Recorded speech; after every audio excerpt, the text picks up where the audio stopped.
ইন্না লিল্লাহি ওয়া ইন্না ইলাইহি রাজিউন।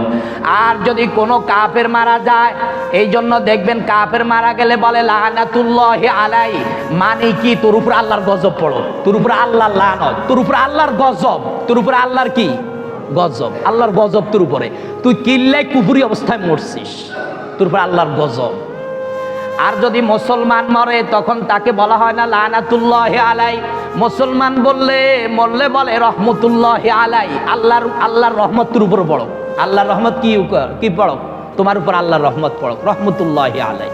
এই জন্য অনেক সময় অনেক মারা গেলে বলে না অমুক রহমতুল্লাহি আলাই, আল্লাহ ওনার উপর রহমত করুন।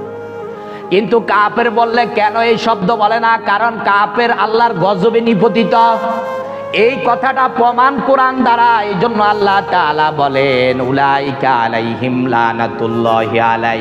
শুধু তাই ক্ষান্ত নয়, আল্লাহ বলেন শুন ও জালেম ও কাফির ও বেঈমান, আরো কার লানত, ওয়াল মালাইকাতি, ফেরেশতার লানত, ফেরেশতারাও বলে তোর উপর আল্লাহর গজব পড়ুক, একেবারে খাস বাঙালি তোর উপর আল্লাহর গজব পড়ুক, এইটা ফেরেশতারাও বলে। কে বলে বলেন?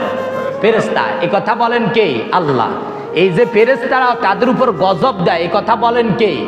ওয়াল মালাইকাতি ওয়ান নাসি আজমাইন, তামাম পৃথিবীর মানুষের গজব তোর উপরে, এত গজব, এত গজব, গজবে আর গজবে ভরা, তোর উপরে আল্লাহর গজব, ফেরেশতার গজব, তামাম পৃথিবীর সব মানুষের গজব তোর উপরে। ওয়াল মালাইকাতি ওয়ান নাসি আজমাইন, সমস্ত মানুষের গজব তোর উপরে। কেন? কুফরি অবস্থায় তুই মৃত্যুবরণ করলি। এই জন্য কুফরি অবস্থায়, মুশরিক অবস্থায় মৃত্যুবরণ করলে আর কোনো উপায় নাই। আর কোনো কি নাই বলেন? উপায় নাই, আর কোনো উপায় নাই ভাই আমার বাবারা। এই জন্য আল্লাহর হস্তে হাতে ধরি পায়ে ধরি, এমন কাজ করবেন না যেটার কারণে ঈমান দূর হয়ে যাবে, যেটার কারণে মানুষ মুশরিক হয়ে যায়, যেটার কারণে মানুষ কাফের হয়ে যায়, এমন কাজ করা যাবে না। আমরা এই জন্য আল্লাহর হস্তে আমরা মুশরিকি কাজ করব না, রাজি আছি ইনশাআল্লাহ, কুফরি কাজ করব না। আল্লাহ আমাদেরকে হেফাজত করেন বলি আমিন। আল্লাহ আল্লাহ আমাদেরকে হেফাজত করে, কুফরি কাজ করব না। যে কুফরি করবে, যে মুশরিক হবে, তার চিরস্থায়ীর জন্য জাহান্নাম। আল্লাহ তাআলা এবার বলেন খালিদিনা ফিহা, এই আয়াতের মধ্যে আল্লাহ তাআলা বলেন এরা চিরস্থায়ী জাহান্নামী। লা ইউখাফফাফু আনহুমুল আযাব, লা ইউখাফফাফু আনহুমুল আযাব। আল্লাহ তাআলা বলেন এদেরকে আযাব কখনো হালকা করা হবে না, এদের জন্য আযাব কখনো কি করা হবে না? হালকা করা হবে না। কার জন্য? কাফেরের জন্য। কিন্তু মুসলমানের জন্য একদিন না একদিন আযাবকে হালকা করা হবে, নিষ্কৃতি দেওয়া হবে। কিন্তু লা ইউখাফফাফু আনহুমুল আযাব ওয়ালা হুম ইউনজারুন। এদেরকে আল্লাহ তাআলা কখনো জাহান্নাম থেকে নিষ্কৃতিও দিবে না, এরা কখনো নিষ্কৃতি পাবে না। অথচ মুসলমান জাহান্নামে যাওয়ার পরে যখন সাজা শাস্তি পরিপূর্ণ হয়ে যাবে, একদিন না একদিন এই মুসলমানগুলো আল্লাহর ফজলে করমে আল্লাহর জান্নাতে চলে যাবে। সুবহানাল্লাহ। একদিন না একদিন আল্লাহর জান্নাতে যাবেই যাবে ইনশাআল্লাহ, যদি ঈমান থাকে। যদি কি থাকে বলেন? ঈমান থাকে। এই জন্য আপনারা জানেন সহিহ হাদিসের মধ্যে এসেছেন, বিশ্ব নবী বলেন যেই ব্যক্তি একেবারে সে জাহান্নামী, এই জাহান্নামী ব্যক্তিকে আল্লাহ তাআলা নিষ্কৃতি দিবেন। এই ব্যক্তি জাহান্নামের উপরে আগুন থেকে একটু সরে গিয়ে দাঁড়াবে, আবার আগুনের মধ্যে পড়ে যাবে, আবার আগুনের মধ্যে উপরে উঠবে, আবার আগুনের মধ্যে পড়ে যাবে। কিন্তু আল্লাহ তাআলা রাব্বুল আলামিন একে একদিন না একদিন পরিপূর্ণ নিষ্কৃতি দিয়ে রব্বুল আলামিন বলবে বান্দারে, একটা নয়, দুইটা নয়, তামাম পৃথিবীর সমপরিমাণ 10টা দুনিয়ার পরিমাণ একটা জান্নাত আমি আল্লাহ তাআলা তোকে দান করব। সুবহানাল্লাহ, আল্লাহু আকবার। একেবারে একজন নিম্নমানের জান্নাতি, যে সর্বনিম্নে আযাব ভোগ করেছিল, সে একদিন না একদিন হলেও নিষ্কৃতি পেয়ে এক দুইটা নয়, কমপক্ষে দুনিয়ার সমপরিমাণ 10টি জান্নাত আল্লাহ তাআলা তাকে দান করবেন। সুবহানাল্লাহ, আল্লাহু আকবার। তাহলে কি বোঝা গেল? যেই ব্যক্তি ঈমান এনেছে এই ব্যক্তি অবশ্যই জান্নাতে যাবে। ঈমান অবস্থায় মৃত্যুবরণ করেছে, ঈমান অবস্থায় মৃত্যুবরণ করেছে, জান্নাতে যাবে। আর যেই ব্যক্তি ঈমান অবস্থায় মৃত্যুবরণ করে নাই, চিরস্থায়ী জাহান্নামী, জাহান্নাম থেকে কখনো নিষ্কৃতি পাওয়া সম্ভব হবে না। তাহলে ঈমান হারা হয়ে যা আমাদের কুফরির কারণে। কিসের কারণে বলেন? কুফরির কারণে, আল্লাহর সাথে শিরিক করার কারণে। আমরা শিরিক করব না, কুফরি করব না, রাজি আছি ইনশাআল্লাহ। আল্লাহ তৌফিক দান করেন, বলি আমিন। আমার ভাইরা বাবারা, এই জন্য আল্লাহ তাআলা রাব্বুল আলামিন কোরআনুল কারীমের অন্যত্র বলেন, যেই ব্যক্তি কুফরি অবস্থায় মারা গেল, যেই ব্যক্তি কাফের অবস্থায় দুনিয়া থেকে বিদায় নিল, এই ব্যক্তি তো চিরস্থায়ী জাহান্নামী। এই ব্যক্তির জন্য আমি আল্লাহ তাআলা রাব্বুল আলামিন আমার জান্নাতকে চিরস্থায়ীর জন্য হারাম করে দিয়েছি। জান্নাত তার জন্য চিরস্থায়ী, জাহান্নামটা তার জন্য চিরস্থায়ীর জন্য হারাম, আর কখনো জান্নাতে যেতে পারবে না। আল্লাহ তাআলা বলেন, ইন্নাহু মাইয়ুশরিক বিল্লাহি ফাকাদ হারামাল্লাহু আলাইহিল জান্নাহ ওয়া মাআওয়াহুন নার। আল্লাহ তাআলা বলে, ইন্নাহু মাইয়ুশরিক বিল্লাহ, যেই ব্যক্তি আল্লাহর সাথে শিরিক করলো, আল্লাহর সাথে কি করলো? শিরিক করলো, কুফরি করলো। ইন্নাহু মাইয়ুশরিক বিল্লাহি ফাকাদ হারামাল্লাহু আলাইহিল জান্নাহ। আল্লাহ তাআলা বলেন তার জন্য চিরস্থায়ীভাবে জান্নাতকে হারাম করে দেওয়া হলো। নাউজুবিল্লাহ। আর সে জান্নাতে যেতে পারবে না। ওয়া মাওয়াহুন নার, মাওয়া বলা হয় তার জায়গা, তার থাকার স্থান। তার থাকার স্থান হবে জাহান্নাম। নার মানে আগুন, আগুন মানে জাহান্নামের স্থান। তার থাকার জায়গা হবে জাহান্নামের স্থান, অর্থাৎ জাহান্নামের জায়গাটা হবে তার থাকার স্থান। এই জন্য আমার ভাইয়েরা বাবারা, বিশ্বনবী হাদিস শরীফের মধ্যে বলেন, এরপরে নসিহা, বিশ্বনবী বলেন, লা তুশরিক বিল্লাহি শাইআ। আমার উম্মতেরা, লা তুশরিক বিল্লাহি শাইআ, লা তুশরিক, তুমি শরিক করিও না, বিল্লাহি, আল্লাহর সাথে, শাইআ, কোন শাইকে, শাই বলা হয় বস্তুকে, শাই বলা হয় মানুষকে, কোন জিনিসকে, শাইআ, কোন বস্তুকে, কোন মানুষকে, কোন জিনিসকে তুমি আল্লাহর সাথে শরিক করিও না। তুমি আল্লাহর সাথে শরিক করিও না, তুমি আল্লাহর সাথে কাউকে শরিক করিও না। এরপরে আল্লাহর হাবিব বলে, ওয়াইন কুতিলটা, যদি তোমাকে হত্যাও করা হয়, যদি তোমাকে কি করা হয়, একজনে ধরে নিয়ে গেছে কাফের বেঈমানরা, বলে তুই কুফরি কথা বল, কাফের হয়ে যা, মুশরিক হয়ে যা, তাহলে তোকে ছেড়ে দিব, না হয় তোকে হত্যা করব, না হয় তোকে কি করব। আল্লাহর রাসূল বলেন, ওয়াইন কুতিলটা, যদি তোকে হত্যাও করা হয় উম্মত, তোমাকে যদি হত্যাও করা হয়, তারপরও তুমি মুশরিক হইও না, তারপরও তুমি কাফের হইও না। ওয়াইন কুতিলটা ওয়া হুররিকতা, অথবা তোমাকে যদি আগুনের মধ্যে জ্বালিয়ে দেওয়া হয়, তোমাকে যদি আগুনে জ্বালিয়ে দেওয়া হয়, তোমাকে যদি হত্যাও করা হয়, তারপরও তুমি আল্লাহর সাথে শরিক করবে না, আল্লাহর সাথে কাউকে কুফরি করবে না, আল্লাহর কুফরি করবে না। আমার ভাইরা বাবারা, এটাই জ্বলন্ত প্রমাণ, যারা আল্লাহ তাআলা নৈকট্যশীল বান্দা বান্দি ছিলেন, যারাই আল্লাহ তাআলার একনিষ্ঠ বান্দা বান্দি ছিলেন, তারা কখনো তাদেরকে আযাব দিয়েছে, তাদেরকে জ্বালাতন করেছে, তাদেরকে নির্যাতন করেছে, তাদেরকে নির্যাতন করে কখনো তাদের মুখ দিয়ে আল্লাহর সাথে শিরিক পূর্ণ কথা বের করতে পারে নাই, তাদের আল্লাহর সাথে শিরিক করার ব্যাপারে কোনো কাজ করাতে পারে নাই, কাফের বানাতে পারে নাই। যেমন ধরুন বিবি আসিয়া, আসিয়াকে এত নির্যাতন করেছে, হাতের মধ্যে পেরেকটা ঢুকিয়ে দিয়েছে, জ্বলন্ত এরকম ভাবে আঙ্গারের উপর শোয়া দেওয়া হয়েছে। অনেককে কত নির্যাতন করেছে, তারপরও বলেছে এক আল্লাহর উপর থেকে ঈমান ছেড়ে দে, আমাকে খোদা দাবি কর, আমাকে মান, আমাকে আল্লাহ মান। এই আসিয়া বলেন, বেলালে হাবশি বলেন, যত সাহাবাই কেরাম ছিল, কেউ ঈমান হারা হইয়া কেউ কুপুরি কথা বলে নাই, ঈমান হারা হয় নাই।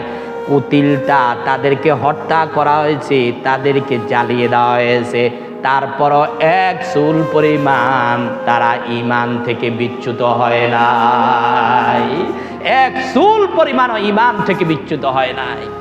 সাহাবাই কেরাম একদিন আল্লাহর রাসূল বাইতুল্লাহর সাথে হেলান দিয়ে বসা, বাইতুল্লাহর সাথে বিশ্বনবী বাইতুল্লাহর কাছে এরকম বাসা।